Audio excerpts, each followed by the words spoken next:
Alors que vient de se refermer la saison 7 de Ninja Warrior sur TF1 ce samedi 11 février 2023, découvrez qui de Jean Tesna du Moncel, Clément Gravier ou encore Charles Poihujade l'a remporté cette année. Ce samedi 11 février 2023, TF1 diffusait le 6e et dernier épisode de la saison 7 de Ninja Warrior. Après les passages des héros du programme ou d'anciens candidats de Koh-Lanta, comme Bastien, co-vainqueur du totem maudit, il n'était plus qu'une poignée à se présenter aux portes de la finale, découpée en deux pour la première fois de l'histoire du jeu de Denis Brognard, Iris Mittenard et Christophe Beaugrand. Vainqueur en titre, Clément Gravier allait-il réussir à l'emporter une seconde fois d'affilée et battre son propre record d'ascension de la Tour des Héros? Télé Loisirs vous récapitule cet ultime épisode de Ninja Warrior 7. Ninja Warrior, TF1, du jamais vu pour cette finale.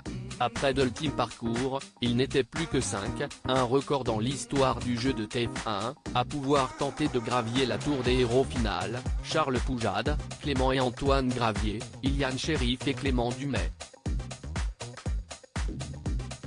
En revanche, énorme surprise, Jean Tesna du Moncel a chuté.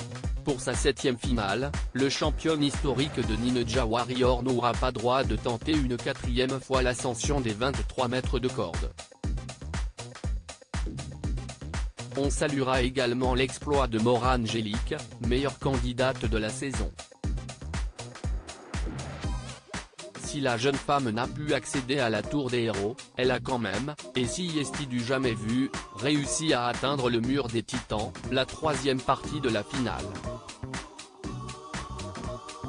Ninja Warrior 2023, qui a remporté cette saison 7 sur TF1, Clément Gravier, vainqueur de la saison 6, allait donc pouvoir défendre son titre.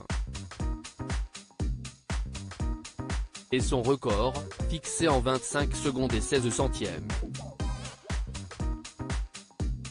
Premier à s'élancer, Charles Poihujade a d'emblée réalisé un temps de 27 secondes et 67 centièmes. Énorme surprise, Clément Gravier, second finaliste, réalise un temps de 27 secondes et 84 centièmes.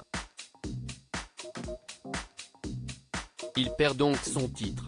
En 28 secondes et 21 centièmes, Iliane Sheriff ne remportera pas non plus cette saison 7. De même que Clément Dumais et Antoine Gravier, en 3260, bien plus lent. Il n'y aura pas de Ninja Warrior cette année en France, conclut Denis Brognard. Ninja Warrior, personne ne remporte les 100 000 €. Vous l'aurez donc compris, c'est Charles Poihujade qui remporte cette saison 7 de Ninja Warrior. Le jeune homme qui avait jusque-là atteint par 3 fois la finale ne s'était encore jamais frotté à la Tour des Héros. C'est dire l'exploit.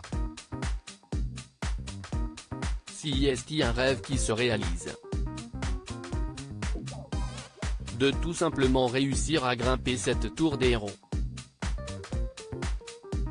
C'est l'une des plus belles victoires de ma vie, a confié le jeune homme spécialiste du parcours, avant d'être félicité par sa compagne.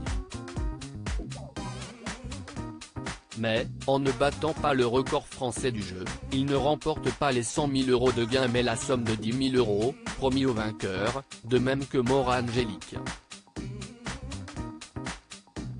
Pas d'inquiétude, il pourra retenter sa chance l'année prochaine, TF1 ayant ouvert les castings pour une future saison 8 de Ninja Warrior. À lire aussi Koh-Lanta, le feu sacré, une candidate de Ninja Warrior au casting de l'édition 2023.